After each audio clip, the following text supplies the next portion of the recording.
কথা পারে মানুষের হৃদয় জয় করতে, কথা পারে সীমাহীন যুদ্ধকে থামিয়ে দিতে, কথা পারে বিলিয়ন বিলিয়ন ডলারের চুক্তি করতে, কথা পারে সহজে যে কারো হৃদয়কে ভেঙে দিতে। আবার এই কথাই পারে আপনাকে ক্ষমতার শীর্ষবিন্দু থেকে মাটিতে ভূপাতিত করতে। এই ধরুন সাল 2024, ক্ষমতার শীর্ষবিন্দুতে অবস্থান করা বাংলাদেশ আওয়ামী লীগ এর সভানেত্রীর একটিমাত্র কথাকে কেন্দ্র করে ফুলে ফেঁপে ওঠে সারা বাংলাদেশ। ফলে তাকে ক্ষমতার শীর্ষবিন্দু থেকে মাটিতে ভূপাতিত হতে হয় মুহূর্তের মধ্যেই। সেই সাথে তার দলের সকল নেতাকর্মী সহ আত্মগোপনে চলে যায় অনেকেই এবং দেশ ছাড়তে বাধ্য হয়। তার মানে কি মুক্তিযোদ্ধার সন্তান নাতিপুতিরা কেউ মেধাবী না, যত রাজাকারের বাচ্চারা নাতিপুতি হলো মেধাবী।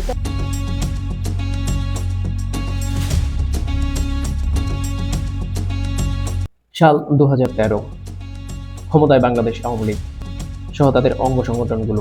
তাদের দাবি ছিল এদেশে যুদ্ধ অপরাধের একটা বিচার হোক।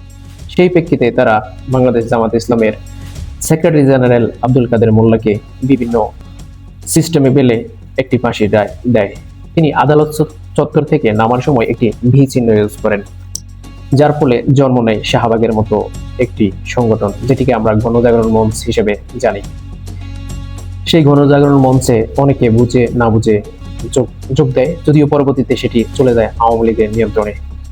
আব্দুল কাদের মোল্লার এই একটি ভি চিহ্ন পরবর্তীতে 2013 সাল থেকে 2024 সাল পর্যন্ত তাদের দল অর্থাৎ জামাত ইসলামকে অনেক ভোগান্তিতে ফেলে। এই ছবি রাত 12টার কিছুক্ষণ পরের। 71-এর কসাই কাদের মোল্লাকে ফাঁসিতে ঝুলিয়ে স্লোগান দিচ্ছেন স্বাধীনতার সপক্ষের লোক। ফাঁসিতে ঝুলতে হয় তাদের শীর্ষ নেতাদের, এবং কি হারিয়ে ফেলে তারা তাদের দলের যে দলীয় প্রতীক সেটিও।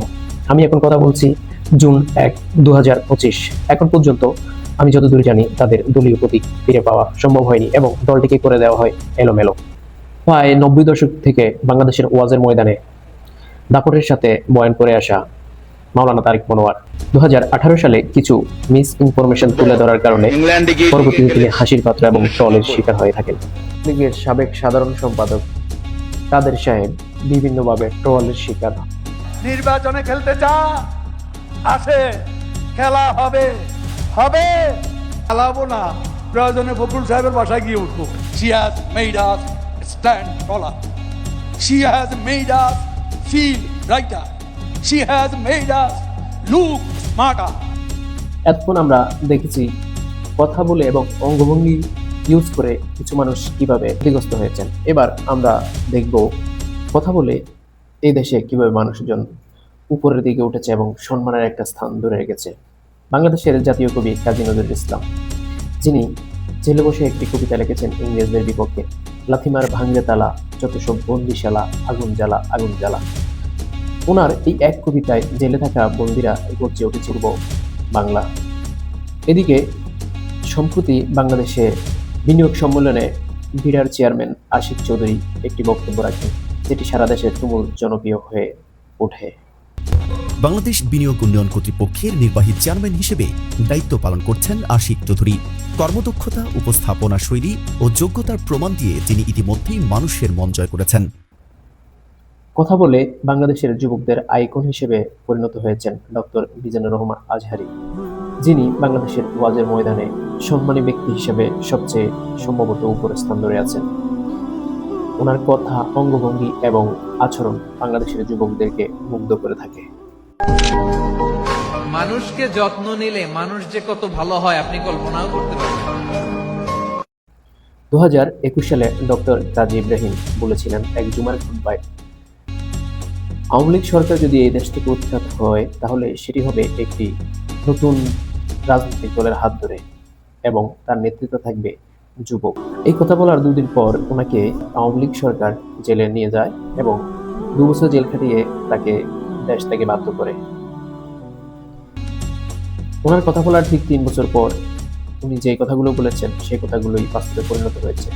আওয়ামী লীগ সরকার পতিত হয়েছে এবং নতুন একটি দলের হাতে, যার নেতৃত্বে ছিল যুবকেরা। যুগে যুগে মহান আল্লাহ তাআলা মানব জাতির হেদায়েতের জন্য, মানব জাতিকে সত্য ধর্ম শেখানোর জন্য বহু নবী রাসূলগণ পাঠিয়েছেন এবং তারা আমাদেরকে সত্য ধর্ম এবং কিভাবে চলতে হবে দুনিয়ার বুকে সে শিক্ষা দিয়েছেন। একজন নবীও নেই যে যাদের নামে রুক্ষ আচরণের কোনো নজির রয়েছে। বাংলাদেশ বহু ধর্মের দেশ। এদেশে হিন্দু, বৌদ্ধ, খ্রিস্টান সবাই বসবাস করে এবং সব ধর্মেই মোটামুটি ভালো আচরণ করার জন্য, একে অন্যের প্রতি সদাচরণ করার জন্য উপদেশ দিয়ে থাকে।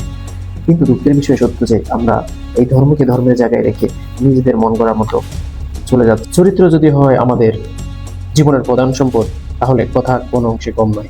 কথা বলুন ধীরে সুস্থে, কথা বলুন অন্যকে সুখী করতে, কথা বলুন অবস্থা বুঝে, অতিরিক্ত কথা থেকে বিরত থাকুন, অন্যকে সম্মান দেওয়ার চেষ্টা করুন।